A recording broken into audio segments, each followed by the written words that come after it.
And back here in Europe, at least 11 people have been injured in the Ukrainian capital, Kyiv, after Russia launched a major missile and drone attack in the city.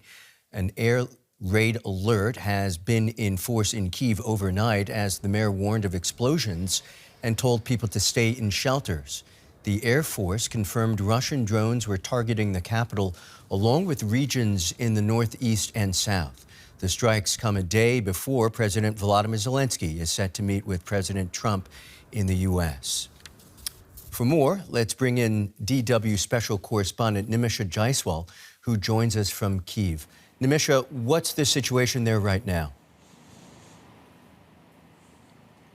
Well, Michael, the air raid alert here is closing in on 9 hours now. It's been a really loud and long night with the first wave of ballistic missile strikes hitting here at about 1:30 a.m. local time. Air defenses immediately got to work and we could hear many explosions as they intercepted those missiles. It was followed by a massive wave of drone strikes coming up this morning, and these, of course, have affected multiple areas across the city. Dozens have been reported injured already. Now, the main target of these strikes seems to have been energy infrastructure. And while direct hits are not confirmed very quickly by authorities, we do know that power outages, emergency power outages, have already been imposed. Large chunks of the city on the left bank are without power. And more critically, a third of the city is without heat. It's below 0 degrees Celsius here right now. The mayor of the city has confirmed that several residential buildings have also caught on fire. So clearly an attack that not only ranges on energy infrastructure, but is also closely affecting civilians as well. So multiple areas affected, but how will this affect the upcoming meeting between President Zelenskyy and U.S. President Donald Trump?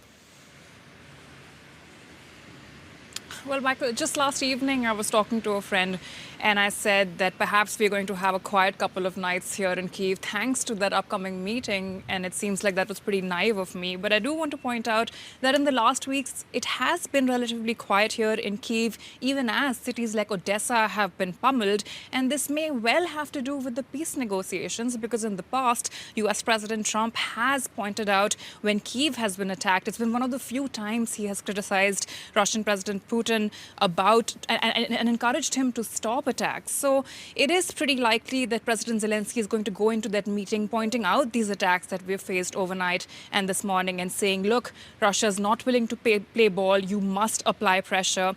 And as for the status of these peace negotiations, Russia has been pretty tight-lipped about the Ukrainian 20-point proposal. Two of the main sticking points have been territorial concessions. Ukraine has proposed that if it pulls back 5, 10 or 40 kilometers, Russia must also pull back 5, 10 or 40 kilometers. Russia has not said anything about this, nor the shared control of the Zaporizhzhia nuclear power plant. We're also hearing reports that Russia may raise objections that the 20-point peace plan does not have any explicit mention of Ukraine giving up any aspirations to NATO. They might be unhappy with the 800,000 cap on military personnel. They would like for it to be lower. Now, Zelenskyy has said that the plan is 90% there, but we could excuse the skepticism of Ukrainians here, especially on mornings like this one. Over here, people don't believe that peace is anywhere close. Nimisha Jaiswal in Kyiv. Thanks, Nimisha.